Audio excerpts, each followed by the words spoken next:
रविवार को ईरान से जुड़ी एक बड़ी खबर सामने आई। ईरान के राष्ट्रपति इब्राहिम रईसी को लेकर जा रहा हेलीकॉप्टर क्रैश हो गया। रईसी ईरान के पूर्वी अजरबैजान सूबे में एक बांध का उद्घाटन करने गए थे। इस हादसे की जानकारी मिलते ही बचाव दल को घटना स्थल पर रवाना कर दिया गया है। पिछले कुछ महीनों से जो मुल्क इस वक्त पूरी दुनिया में सबसे ज्यादा चर्चा में है वो है ईरान। मिडिल ईस्ट में इजराइल हमास के बीच गाजा पट्टी के जंग के दौरान एक ऐसा वक्त भी आया जब ईरान इजराइल जंग की सूरत भी बन गई। हालांकि बाद में अमेरिका की दखल के बाद तनाव कम होता नजर आया। इस वीडियो में हम बात करेंगे कि आखिरकार ईरान के सुप्रीम लीडर कैसे चलते हैं और वहां राष्ट्रपति से भी ज्यादा पावरफुल सुप्रीम लीडर क्यों होते हैं। ईरान में सुप्रीम लीडर का पद बेहद अहम है और 1979 की इस्लामिक क्रांति के बाद अभी तक बस 2 ही सुप्रीम लीडर हुए हैं, अयातुल्ला रूहुल्लाह खुमैनी और मौजूदा supreme leader Ayatollah Ali Khamenei. Supreme leader को अयातुल्ला और रहबर जैसे टाइटल्स दिए जाते हैं। अब हम आपको बताते हैं कि ईरान में पावर स्ट्रक्चर क्या है और कैसे सुप्रीम लीडर ही सबसे ज्यादा पावरफुल हैं। ईरान की सरकार और इंस्टीट्यूशंस में शक्ति के बंटवारे को देखें तो सुप्रीम लीडर सबसे ज्यादा मजबूत हैं।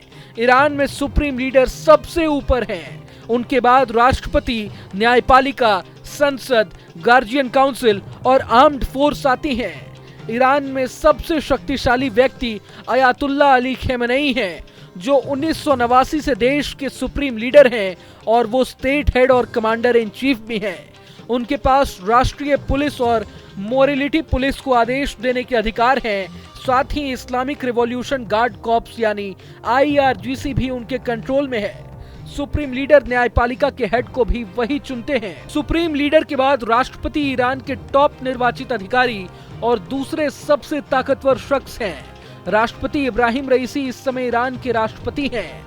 ईरान में राष्ट्रपति सरकार के डे टू डे कामकाज के लिए जिम्मेदार हैं, साथ ही घरेलू नीति और विदेशी मामलों पर भी दखल रखता है, लेकिन सुरक्षा मामलों में राष्ट्रपति की शक्तियां सीमित हैं। राष्ट्रपति का आंतरिक मंत्रालय राष्ट्रीय पुलिस बल चलाता है, लेकिन इसके कमांडर को सुप्रीम लीडर तैनात करते हैं। सुप्रीम लीडर किसी विरोध प्रदर्शन को बलपूर्वक समाप्त करने के लिए कहें तो राष्ट्रपति उनकी बात मानने को बाध्य है। आर्म्ड फोर्स के 3 हिस्से हैं, सेना, पुलिस और इस्लामिक रिवॉल्यूशन गार्ड कॉर्प्स यानी IRGC। पुलिस का एक हिस्सा मोरालिटी पुलिस भी है। वहीं IRGC के अंदर एक शाखा बासिज है। IRGC 1,50,000 से अधिक की स्ट्रेंथ के साथ ईरान में एक मेन मिलिट्री, राजनीतिक और आर्थिक शक्ति है। इसकी अपनी जमीनी सेना, नौसेना और वायुसेना भी है। यही ईरान के रणनीतिक हथियारों की देखरेख करती है।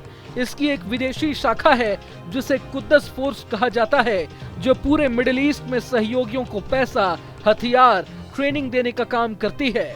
IRGC का पूरा कंट्रोल सुप्रीम लीडर के ही हाथों में होता है। ईरान में सुप्रीम लीडर का कॉन्सेप्ट इस्लामिक क्रांति के बाद आया था। 1979 से पहले ईरान में अमेरिका के समर्थन वाले पहलवी राजवंश का शासन था। अयातुल्ला खुमैनी के नेतृत्व में इस्लामिक क्रांति हुई। खुमैनी देश के पहले सुप्रीम लीडर थे। 1989 में उनकी मौत के बाद ईरान के सामने सबसे बड़ी चुनौती पद को दोबारा भरने की थी। ऐसे में असेंबली ऑफ एक्सपर्ट्स ने अली खामेनेई का नाम सुझाया। हालांकि तब उन्होंने इस पद को स्वीकार नहीं किया था। उनके इनकार करने के बावजूद असेंबली ने खामेनेई को सुप्रीम लीडर बनाया। उन्हें ये पद अस्थायी तौर पर ही मिला था, लेकिन अब तकरीबन 35 साल के बाद भी खामेनेई ही ईरान के सर्वोच्च नेता हैं। अगर आपको ये वीडियो पसंद आए तो लाइक करें और चैनल को सब्सक्राइब करें। वहीं तमाम बड़ी खबरों के लिए देखते रहें न्यूज़ नेशन।